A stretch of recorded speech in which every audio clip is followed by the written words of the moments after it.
All right, I have a 702 multiple places. Sound good? All right. Thank you so much for joining us tonight, everyone. Welcome to Diversify Your Bookshelf.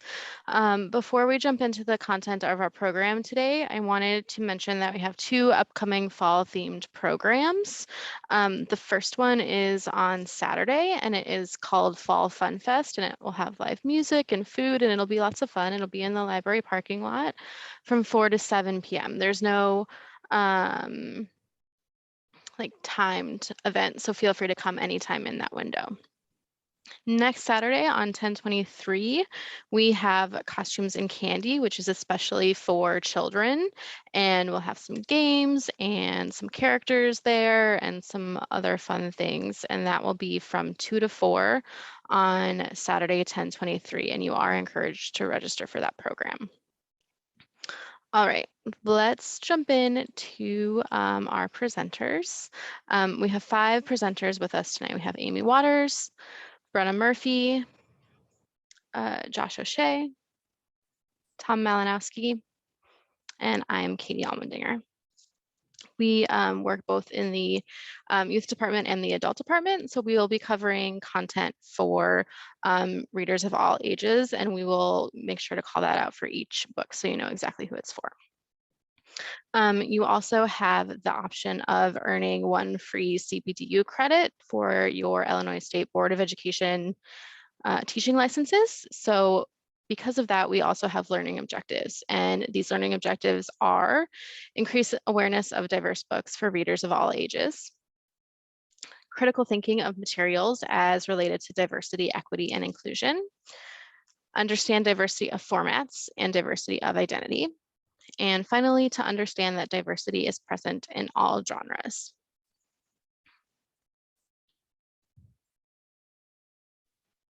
All right, I'm going to get us started with our first book. This is one for adults. It is Dominicana by Angie Cruz. This is a great read for fans of literary and historical fiction. It takes place in the 1960s, and our main character is Ana. She's 15 when she moves from the Dominican Republic to New York City, and she does so to marry a man named Juan, who is twice her age. And she doesn't necessarily want to marry him, but she has a lot of pressures in her life, so she does agree to it. And when she first arrives in the US, she's very lonely. Her husband works a lot and he's not very kind to her, so she's very isolated in their apartment. But everything changes when he returns to the Dominican Republic, and suddenly she's taking English classes and she's making friends, and she even strikes up a romance with a different man. And at its heart, this is a great coming of age story about a girl who's forced to grow up way too fast. It shows how difficult it is to immigrate, especially when you don't speak the language or have a support network. Ana is such a lovable character, and you're going to be rooting for her the whole time. And I just want to mention this book is also available in our Spanish collection. It is great to see more increasingly LGBTQIA plus representation in fantasy and sci-fi. Jasmine Muir. This is adult sci-fi, and the little blurb on the cover really says it all. Lesbian necromancers explore a haunted Gothic palace in space. This has so many great elements: fantasy, sci-fi, mystery, suspense, action, and humor. Gideon is ready to abandon a life of servitude and an afterlife as a reanimated corpse.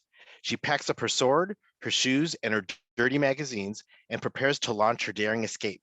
But her childhood nemesis won't set her free without a service. And then here we go. Yes, River of Teeth by Sarah Gailey. This is adult sci-fi. In this alternate world, hippos roam freely and wildly in the marshlands of Louisiana in the 19th century. Winslow Houndstooth assembles a ragtag group of demolitionists, con artists, and gunslingers with characters that are very non-heteronormative. One character is bi and another is non-binary. And no one questions this in this alternate world. How refreshing. The House in the Cerulean Sea by T.J. Klune, adult fiction. 40-year-old Linus Baker lives a normal humdrum life as a caseworker for the department in charge of magical youth. He visits homes to make sure magical children are cared for properly and fairly. His next assignment takes him to a house by the sea where strange headmaster Arthur Parnassus watches 6 children, all very peculiar and precarious in their magic. Linus has always cared for kids but never opened his heart to them, much less the possibility of love with another man. In Every Heart a Doorway by Shauna McGuire, adult fiction, kids have a way of getting lost into other worlds.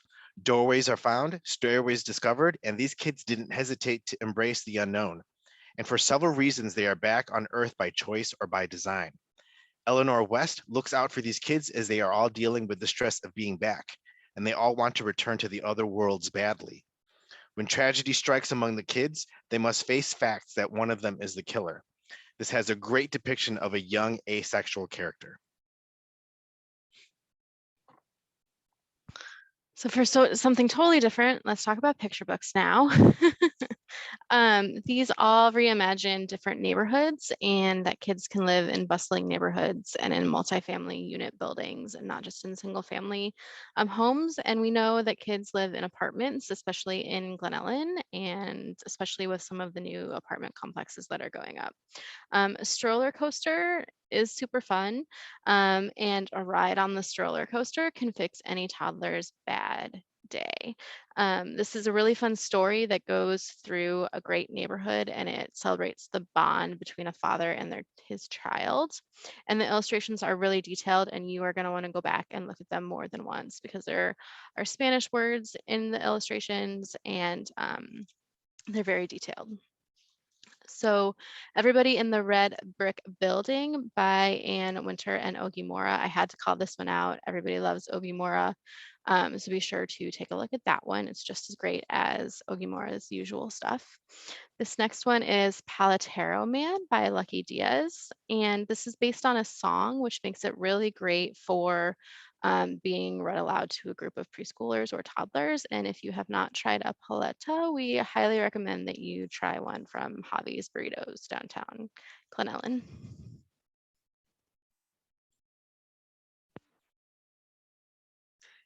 I have here Give Me Some Truth by Eric Gansworth, which is a young adult novel with illustrations, and Everything You Wanted to Know About Indians But Were Afraid to Ask, the Young Readers Edition by Anton Truer. Wannabe musician Carson Mastic is approaching his senior year of high school, vacillating about whether to stay at home on the Tuscarora Reservation in upstate New York or to pursue his dream of using his band as a way to get out.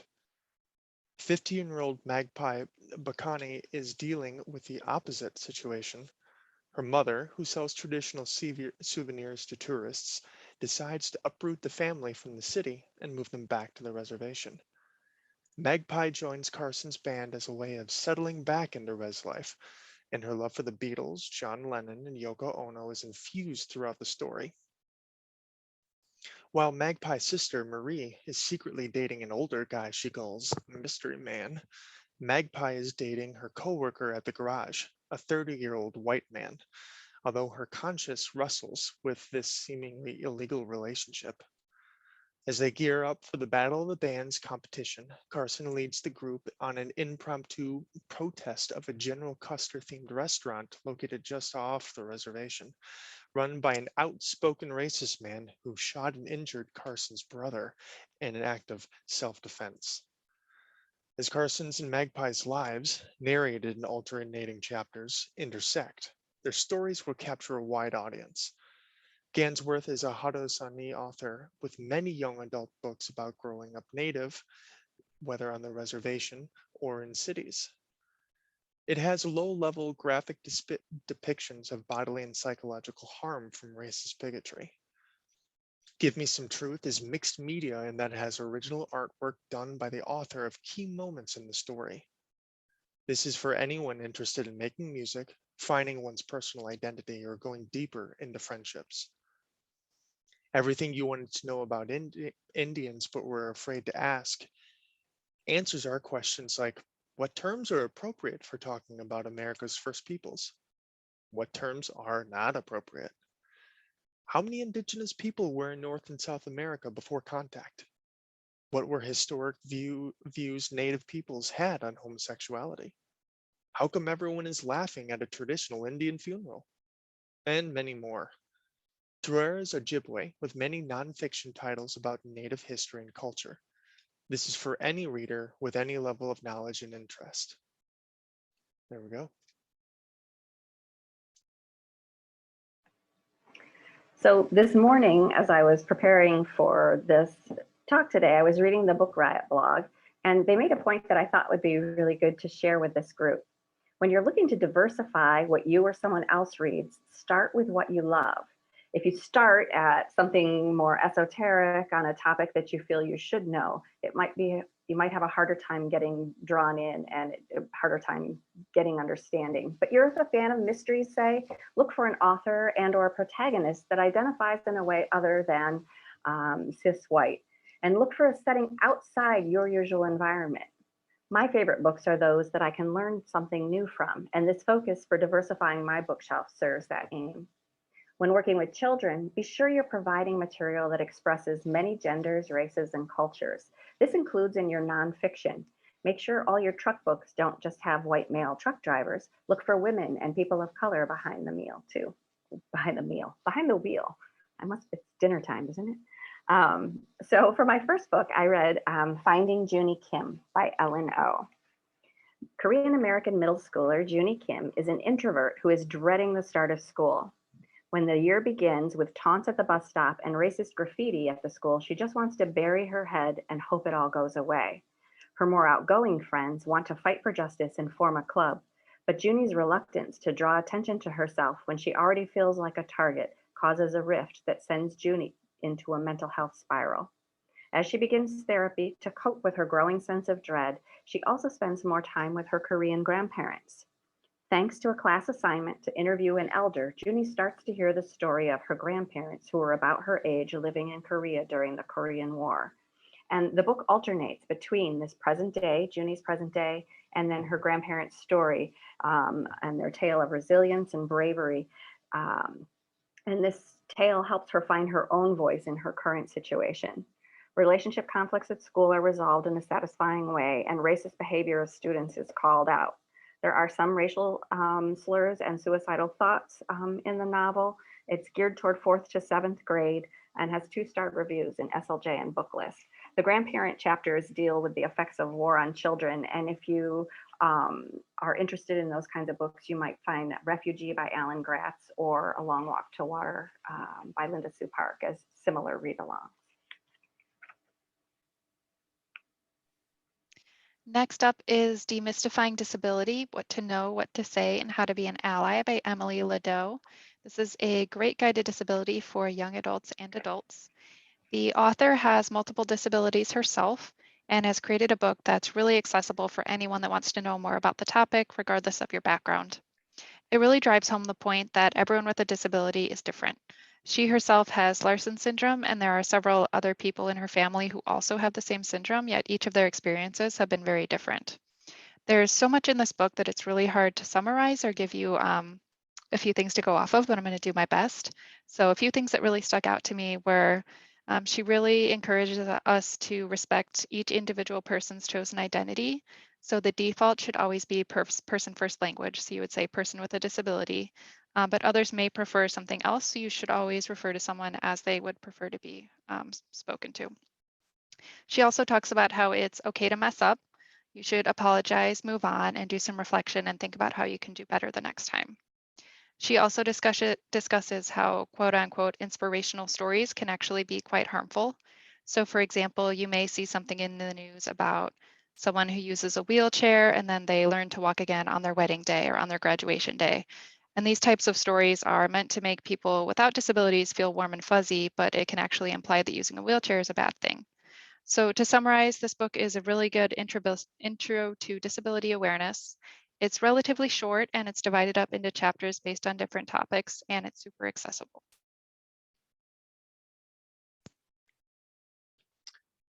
We're seeing such an emergence of biracial characters in juvenile and young adult literature. These kinds of books mean the world to me as I'm biracial. When I was younger, these characters were few and far in between. I'm glad to see that change, as we all need to see ourselves in literature. Lupe Wong Won't Dance by Donna Barba Higuera. This is juvenile fiction. Lupe is Chinese and Mexican and is dreading when gym class starts its square dancing unit. but she has to get an A if she wants to meet her favorite pitcher who is the same ethnicity as her, Fu Lee Hernandez. When Lupe does research on the square dance song, she's not pleased to note the racism in the lyrics. It's up to her to show grown-ups a more fair way to honor the history of square dancing. Half and Half by Lindsay Namioka, juvenile fiction. Fiona Cheng's father is Chinese and her mother is Scottish. Fiona looks more like her father than her mother, so people always expect her to be more interested in her Chinese half than her Scottish half. Lately, even Fiona's confused about who she really is. The whole story of Half a Girl by Vera Hirandani, juvenile fiction. After her father loses his job, Sonia Nadumi, half Indian, half Jewish American, finds herself yanked out of private school and thrown into the unfamiliar world of public education. For the first time, Sonia's mixed heritage makes her classmates ask questions Sonia doesn't always know how to answer. And finally, Full Cicada Moon by Marilyn Hilton, juvenile fiction. It's 1969 and the Apollo 11 mission is getting ready to go to the moon. But for half Black, half Japanese Mimi, moving to a predominantly white Vermont town is enough to make her feel alien. Suddenly, Mimi's appearance is all anyone notices. She struggles to fit in with her classmates, even as she fights for her right to stand out by entering science competitions and joining shop class instead of home ec.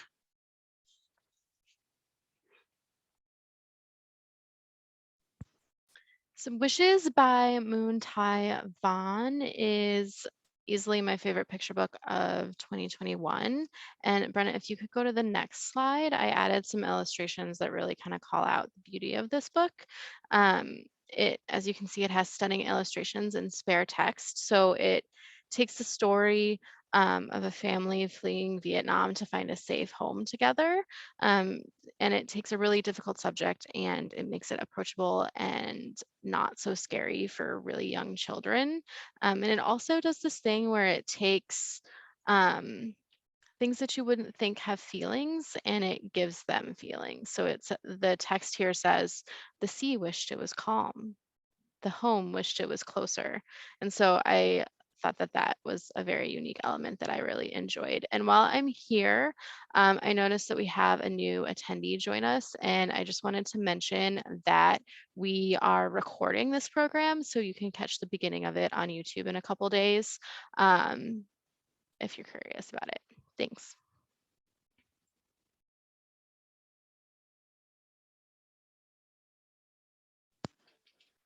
Okay, Aranya, Here Comes the Spider Girl by Avery, Brooks, Cruels, Obleza, and Lee. Anya, or Arianya as she would want to be called, was a teenage gymnast from Brooklyn whose father, Gilberto Corazon, was an investigative reporter. He moved with her from Mexico to the United States after her mother was killed. On an average day at school, she saw her friend Lynn being bullied by an older boy. Anya defended her friend, and the two started to fight. A teacher broke their conflict up, but that night, the two went down to the bridge to resume their battle. When she got there, Anya discovered a stranger being attacked by a strange group. This Sisterhood of the Wasp attempted to kill the man, but Anya leapt in the way of the killing blow. The man, Miguel, was the sorcerer of the Spider Society, a secret group dating back for hundreds of years. Recognizing that Anya had the ability to become the new hunter of the society, he transferred some of his powers to her to save her life. Because of this, she gained a spider-shaped tattoo, enhanced strength and agility, and the power to grow a blue exoskeleton. It does have low-level cartoon graphic depictions of combat. She transitioned from Aranya transitioned her original hero name of Ariana to the Spider Girl, which is a subject good for conversation about adopting a new culture by needing to cloak distinctive elements of an other culture. Other Latin people in the Spider-Verse include Anton Miguel Rodriguez, who's also known as Tarantula. Donna Diego is the host of the Scream symbiote, part of the Venom family. Miguel O'Hara is Spider-Man 2099, and of course, Miles Morales is Spider-Man. There we go. All right. The Other Side of Perfect by Mariko Turk is kind of a debut novel that's a romantic novel, kind of a rom-com for 7th through 12th graders. In this novel, we meet biracial high school junior Alina. For 10 years, Alina has lived and breathed classical ballet. An accomplished dancer, she and her friend Colleen hope to dance for a professional company someday. But when Alina shatters her leg and can no longer dance on point, her whole world changes. Now, as a full-time student at the local high school, she has to rely on her younger sister to navigate the everyday of normal high school life. When Alina becomes friends with some students involved in theater, the rom-com nature of this novel really picks up. A role in the school play and the finding your way in a new crowd. But everything isn't all lightness. Alina has to reacquaint herself with a sister she has largely ignored, and she must work to maintain her friendship with Colleen from her former dance school. As the time comes to cast the nutcracker at her former ballet company, Alina is confronted with the fact that even though she and Colleen were better dancers than some of the white dancers, Alina was always made to dance the Chinese tea dance, and Colleen, who is Black, is always cast in the Arabian coffee dance. Can Alina help Colleen fight for better roles against a racist teacher? And can Alina still love ballet now that she's come to see the dark side of it? Are her dancing days completely over?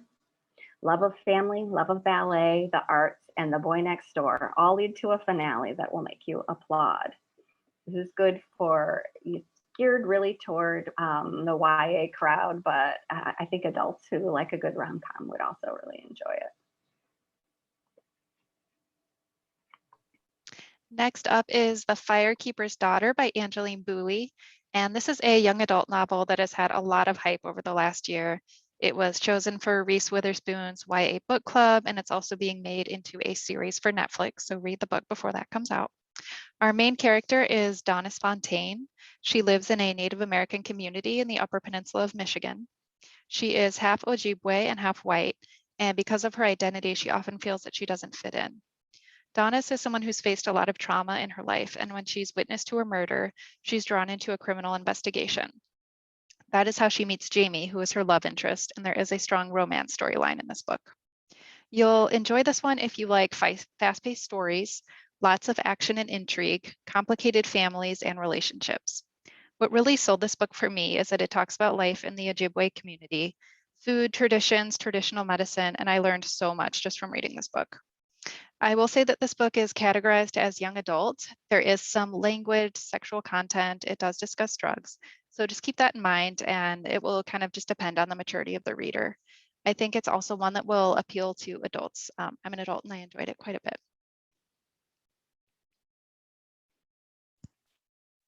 The refugee crisis can refer to difficulties and dangerous situations in the reception of large groups of forcibly displaced persons.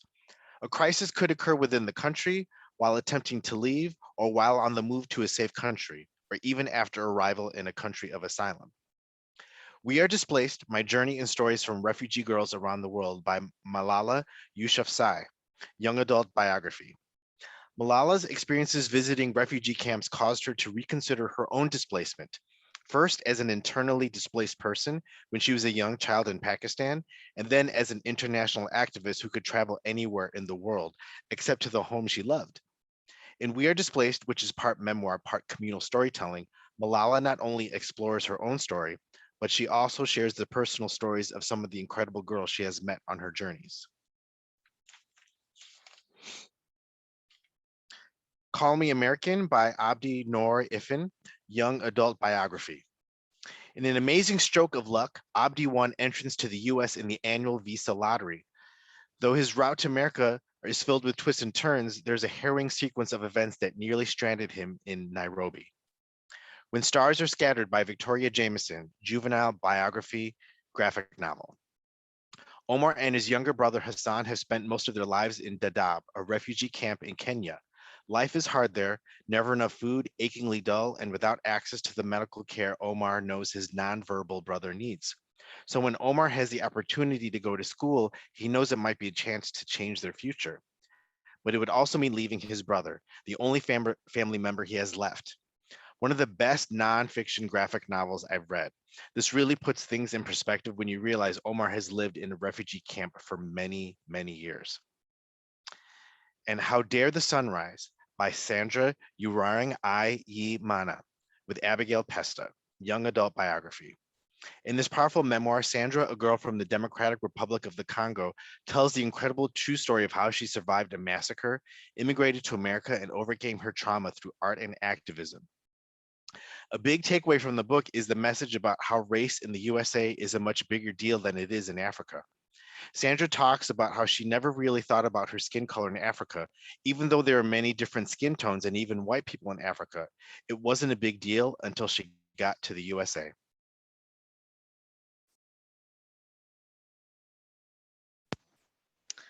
So this is Amari and the Night Brothers by B.B. Alston, and everyone loves Amari's brother Quentin. He's smart, he's brave, he's charming, but when he goes missing, nobody seems to care, and the police don't really do anything about it because they live in the Rosewood Projects, which is a low-income housing group.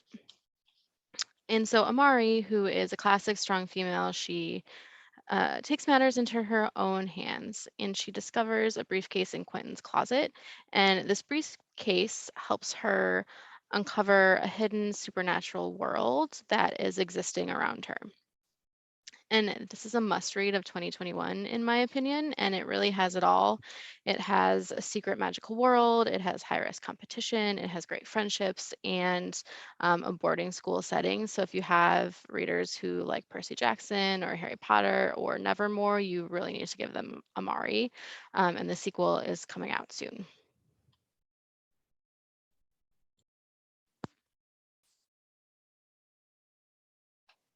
Art and starting somewhere that you like to express to find something new, and food. Food is a fantastic way to get into other cultures. And so that's all that Let's Make Dumplings is about. This is a graphic novel by Hugh Amano. Chef Hugh Amano and comics artist Sarah Becken invite you to explore the big little world of Asian dumplings. Ideal for both newbies and seasoned cooks, this cookbook takes a fun approach to a classic treat that is imbued with history accounts across countless regions. From wontons to pot stickers, booze to mau-maus, Amano's expert guidance paired with Becken's colorful and detailed artwork provides the intricate folding styles and flavorful fillings are achievable in the home kitchen. Let's Make Dumplings includes dumpling lore, a master folding guide that familiarizes readers with popular styles, like the pleated crescent of a pot sticker or the four-pointed star of a crab rangoon, and a series of cooking directions to choose from, such as steaming or pan frying. The recipes range from savory gyoza to sweet Cambodian num kam, from classic Baozi riffs to such as sesame chicken dumplings. Whether it is the family style eating experience of stacked steamer baskets filled with succulent shumi and plump xiaolongbao, or the interactive process of working together to fold hundreds of gyoza for celebration. Let's Make Dumplings captures the deep level of connection that dumplings bring to any gathering and shows you how to recreate it in your own home. Amano's devotion to exploring food and culture has taken him around the world, enriching him as a chef and as a writer. He was the opening sous chef of Chicago's exploration of Macanese cuisine, Fat Rice, and co-authored The Adventures of Fat Rice from 2016. He's a chef and writer here in Chicago, where the familiar comforts of ramen always welcome him home. All right, I'm really hungry now, Josh. It looks so good. So this next book is I Could Make This Promise by Christine Day, who is an enrolled citizen of the Upper Skagit tribe in Washington State and lives in Seattle. This is another debut novel, although this author now has another book out, The Sea in Winter, and she's also recently penned a biography that I'm going to talk about a little bit later. In I Can Make This Promise, we meet 12-year-old Edie, who is growing up in Seattle. Edie is biracial with a white European father and a mother who was adopted into a white family but knows she has Native American ancestors. However, Edie's mom claims to know nothing about her roots before adoption. Edie has accepted the ambiguity of her mom's history until one day when she and her friends are rummaging around in her attic looking for inspiration for the short film they're working on. They find a picture of a woman who looks just like Edie. Further snooping uncovers letters from someone who not only looks like her, but shares her name. When Edie tries to question her mom about her past, subtly, she doesn't come right out and say what they found. Her mother is suspiciously evasive. So Edie and her friends set out to learn more about the mysterious woman from the photograph, California postcards, and letters. Things start to come to a head as tensions surrounding the film project, the changing alliances in their film group, and Edie's realization that her mom isn't telling her the truth all boil over. When the story of the original Edie starts to unfold through these letters, we get a lesson that includes lack of representation and misrepresentation in film, the unfair, immoral treatment of Native Americans, and it is told gently enough for middle graders. But as the story of Edie's grandmother is told, and I was listening to this on audio, I was sort of on the edge of my seat with dread, fear, hope. The story is really well spun out, and I was hoping there would manage a happy ending for her. There are also scenes throughout the book that draw Edie into a closer relationship with her Native heritage, and we get the sense that it is just the beginning. For young Edie and her family, the discovery of the box in the attic leads to truth-telling, and that is something her grandmother would have wanted for her daughter and granddaughter and namesake, who is of the Squamish, Duwamish people. Okay.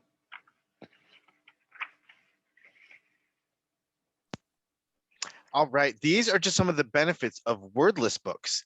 It increases vocabulary, it works on inferencing and predicting, it introduces story structure, promotes creativity, and helps with story retelling. This is Flotsam by David Weisner, juvenile picture book. A young boy comes to the beach eager to collect and examine flotsam, anything floating that has been washed ashore. But nothing among his usual finds compares with the discovery of a barnacle-encrusted underwater camera with its own secrets to share and to keep. The imagery is great, and it's full of wonder and mystery. This is dependable for me for story time for kids. The Mediterranean by Armin Greder, juvenile nonfiction. A lifeless body, one of many in the waters of the Mediterranean. Precarious boats navigate the waters of the sea from south to north, and more often than not, it is not only hope that drowns. The author and illustrator uses his distinctive charcoal drawings to depict a dark world with a global dimension.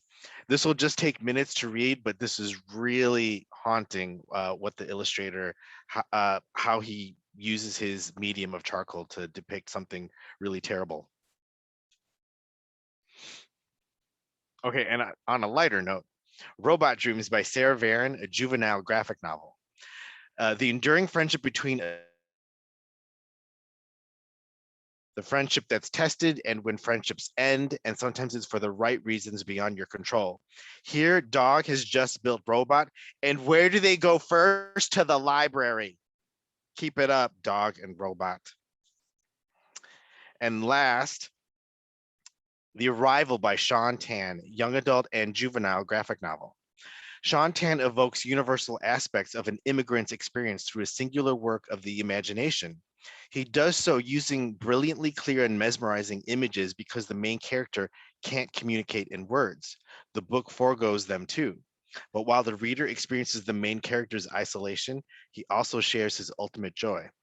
So you can see in the middle picture, this is the new city that he goes to, and it's so fantastic and wild and weird. And when someone emigrates to a new city, this is probably what they feel as well, something that's just fantastic beyond their imagination. But it just brings, this book just brings perspective, definitely. to emigration. All right, so this is Starfish by Lisa Phipps. And Starfish is a novel in verse about a girl named Ellie, and Ellie has always been bullied by everyone, including her mother and her sister, for her weight. Her safe space is the pool, where she can stretch out as a starfish and take up as much room as she wants. Her allies are her new neighbor, Catalina, and her father, and her new therapist, which is helping her work through some things that she carries with her mentally. Ellie's story reminds us about the importance of therapy, especially for children, and how much of an impact it can make, and that not every parent-child relationship is positive and supportive, and that sometimes, especially mother-daughter relationships, are not as positive as they could be. And this is definitely a too hanky book, so if you pick this one up, be prepared to cry a little bit. So that's Starfish.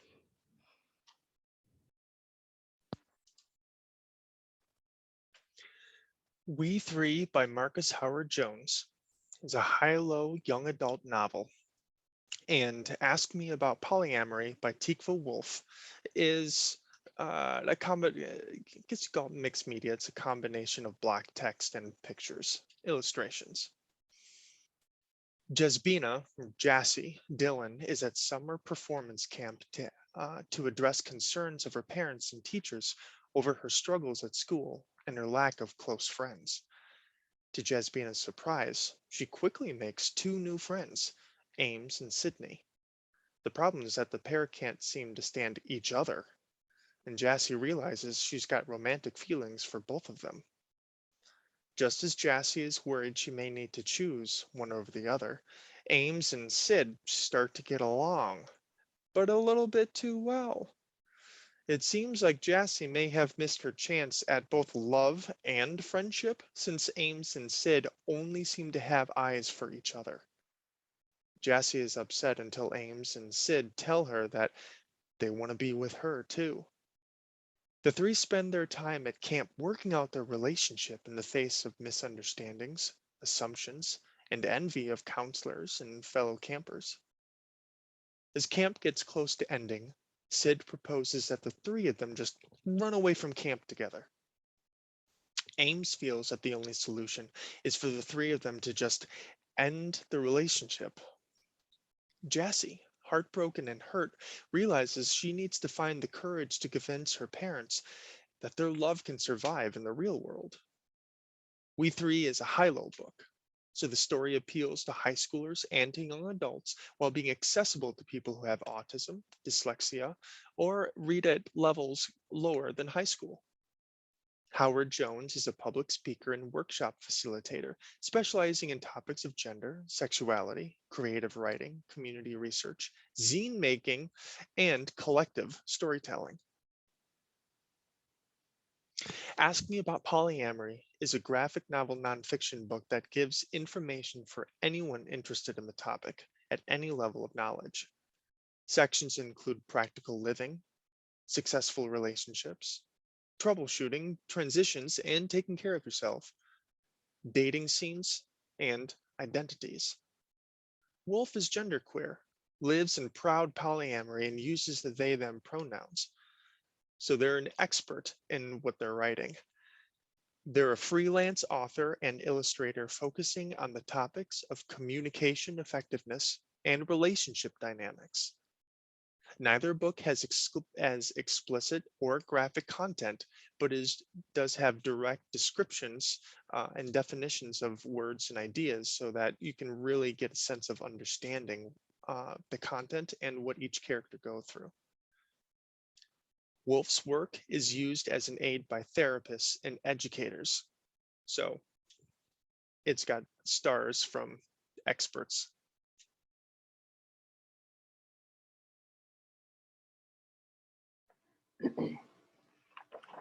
This is a picture book biography about Potter Maria Martinez. Shaped by Her Hands tells the story of the renowned Tewa potter, Maria Povica, and later Martinez when she marries. Born in 1887, she lived in San Ildefonso in New Mexico. There, she was taught the centuries-old tradition of Sanaway by her aunt. Maria became an accomplished potter, and then along with her husband, Julian, they discovered a new technique of firing and decorating that elevated their pottery to an art form. You could go ahead, Brenna, too, and move on to the next slide. Thanks. The husband and wife team taught their techniques all around the country. When Julian died in 1943, Maria took solace in continuing to share the love of pot making with her family. And Maria died at 93 in 1980. So, fairly recently, if you're my age anyway. That's recent. I don't know. It's not recent to some of you who weren't around then. But I loved this picture here that just sort of shows the history and the tradition of the art technique being passed down from generation to generation of women. And there's another picture at the end of the book that then shows Maria, who's depicted there as the adult, passing down to her granddaughter. And in fact, this book was co-authored by her great-granddaughter, who is also a renowned potter. And the pictures, I just loved these illustrations. The illustrator is Afilandra. She's a Filipino Oneida artist who lives in Chicago and works for a publisher. And her work is just really beautiful. There's a lot of simple text, so it could be a read aloud at any age. Really, the publisher's recommendation is pre-K through 3rd grade, but I think even if you're introducing art tradition at any age, it would really work. It also has some back matter and additional resources to describe some terms and also to learn more about the potter and their work, Maria's and her husband Julian's together. Well, that is Shaped by Your Hands, Potter Maria Martinez. This is a nonfiction biography. Next up is The Ugly Cry by Danielle Henderson. This is a really great memoir that came out earlier this year. It is for adults, and it's about the author's experience growing up in a pretty dysfunctional family. So when Danielle is fairly young, her mother abandons her and her brother essentially to live with her abusive boyfriend. So Danielle spends most of her childhood raised by her grandmother, who is an absolute riot. She's hilarious. It also means that Danielle is one of the only Black girls in her mostly white neighborhood in upstate New York. So she often feels that she doesn't quite fit in. What I really liked about this book is that the author writes about some really tough childhood experiences, but she also finds a lot of humor in her life. So you might find yourself laughing and crying on the same page. She has all these hilarious anecdotes that are mixed into the story. It's a very emotional book. It is at times difficult to read, but the writing is excellent and it's definitely a page turner. It's a must read for fans of Trevor Noah's Born a Crime or Tara Westover's Educated.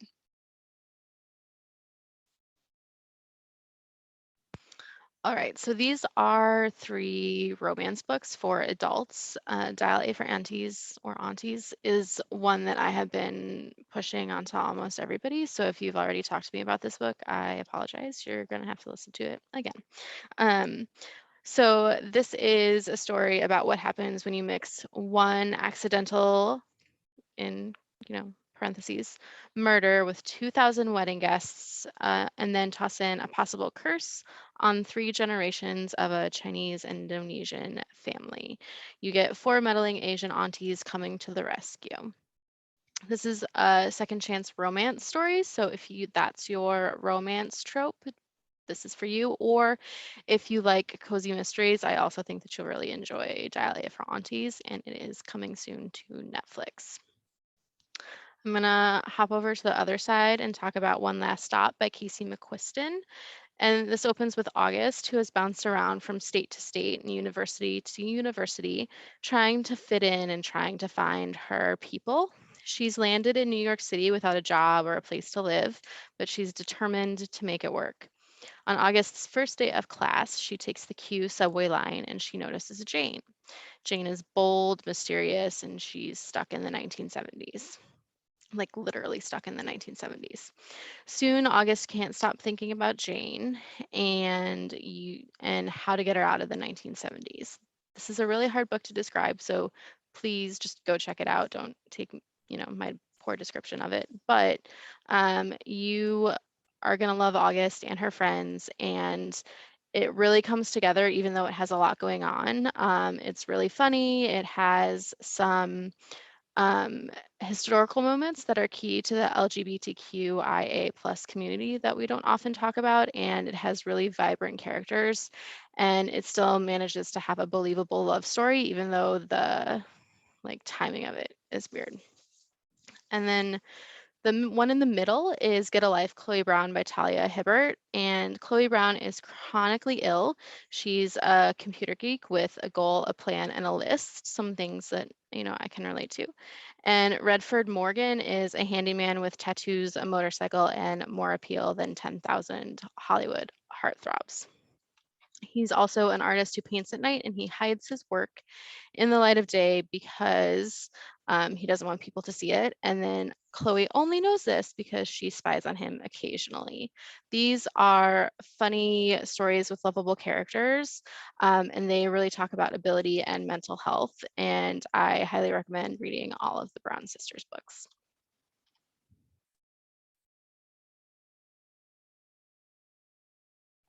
Sorry. I'm just a little distracted. The gentleman in front of me is singing at the top of his voice. This is a series of biographies geared toward first through fourth grade. They are pretty simply told, and it's part of the She Persisted series that was started by Chelsea Clinton and Alexandra. I can't say her last name, Bozier maybe. The three that I have here are Sonia Sotomayor, Ruby Bridges, and then Maria Tallchief, which is coming out in November. That one is written by Christine Day, who I talked about before, and I Can Promise You This. And that's one of the things I love about the series. All of the authors of the series share sort of an identity with the person that they're writing about, at least for these three. And I think it carries through most of the series. Sonia Sotomayor's biography is written by Latina Medina, and Ruby Bridges is written by Kekla Magoon. And all of these authors are also authors in their own right. They have all written, these in particular, fiction novels for middle grade and some older. And so I think it's the quality of the writing is just really, really great. It focuses on the formative years of the subject's life. So I think that's really great for a younger focused biography because it draws them in with experiences of childhood that they could sort of identify with.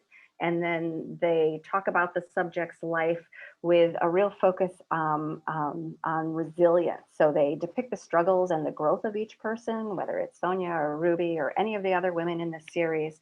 And then they really highlight persistence. And at the end, each author has sort of questions for the reader, which in the back matter, which includes suggestions on how the readers might persist.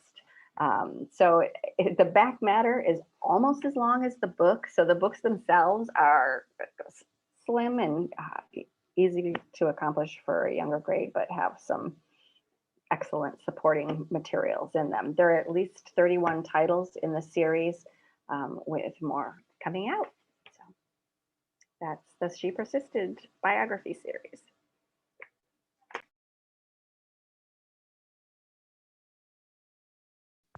All right, I almost forgot that this was my slide. We thought that we would kind of wrap up our presentation today with what we plan to read next. I know that we have a to be read list that is a mile long, but we always have something next on our list, right? So these are the things that are next on our list. So Amy, do you want to jump in first? Got to unmute first. Oh, sure. So Obi is Man Enough by Skylar Baylor is a book that I'm excited to read. And I just happened to be walking by the shelf today and saw it. I first became acquainted with Skylar Baylor on Instagram, where his account, Pink Manta Ray, is a font of encouragement, inspiration, and information, as well as hard truths on issues impacting the transgender community. I've learned so much by following him and the dialogues that he enters into and the support services that he provides.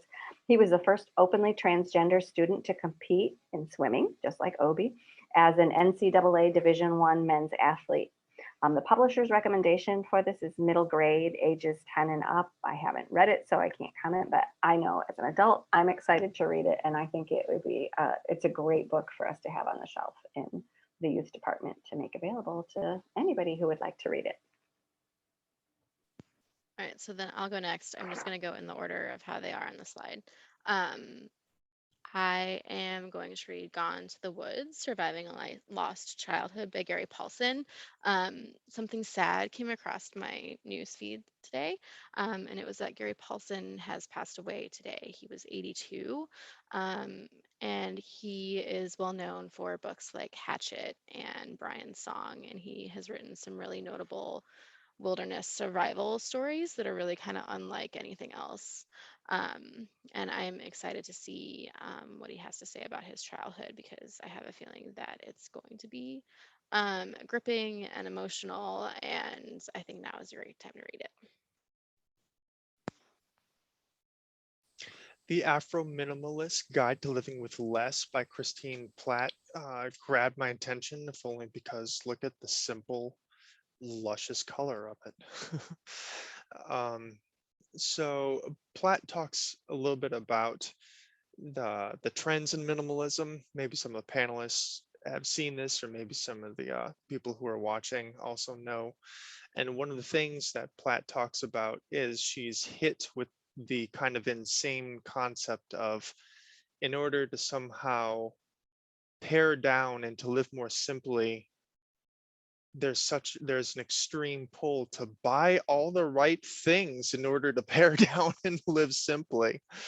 There's always new products coming out on how to pare down and live simply.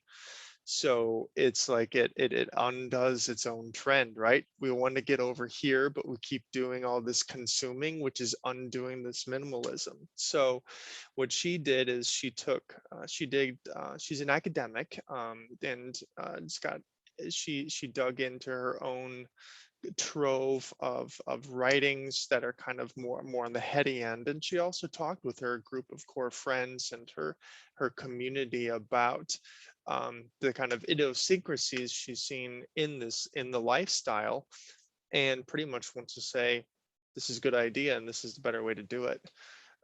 From her website, there's a good sentence here that's it's a radical re-envisioning of minimalism that focuses on authenticity over aesthetics, a resource for anyone seeking to discover the truth behind their overconsumption, as well as how to let go of what no longer serves them.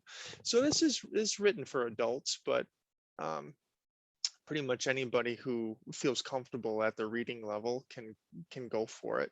What's kind of cool, Platt, with her ethics, has kind of a dovetail with Paulson, who's been called a Luddite, who lived very, very simply, almost on poverty level, and also spent a lot of time on a houseboat out west. So I think in a way they're interesting ways of two sides of a similar coin. The Afro-Minimalist Guide to Living with Less. And next is Brown Boy Nowhere by Cheryl Lim. It's about a 16-year-old Filipino, Angelo Rivera. He lives in San Diego, loves the ocean and skateboards, but he moves to a town with his family. He's landlocked. He has to flip burgers for at his parents' new diner. He goes to his school and is quickly trolled as Brown Boy, as he's the only Asian in a white school. This looks appealing to me because it's about a Filipino character, and I am half Filipino. So that, and this is her first book, so I'm excited to read this. I'm cheating a tiny bit because I actually started reading this yesterday, but it's The Heart Principle by Helen Hong. And this is a super delightful romance. The male lead is in remission from cancer, and he's just looking to start dating again, which is a big deal for him. And then the female lead has autism, and she's actually diagnosed during the book. So she's kind of figuring out what that means for her. And it's actually very common for women to be diagnosed later in life. But it's super steamy. It's definitely an adult read, but it's really enjoyable. I'm like maybe 10% in, and it's really good. That's The Heart Principle. Oops. So we want to know what you are reading. Feel free to add those to the chat. We'll give it a minute or two here. And then while we're doing that, I am going to, or Tom is going to, drop our program survey into the chat. This is something that you need to fill out if you want that CPDU certificate for your Illinois State Board of Education licensing. If you do not need the CPDU credit, then you do not have to fill out this survey. We suspect another one might be emailed to you, so, you know, prioritize. All right, so somebody is reading Disfigured on Fairy Tales, Disability, and Making Space by Amanda Leduc and Gideon the Ninth by Moore.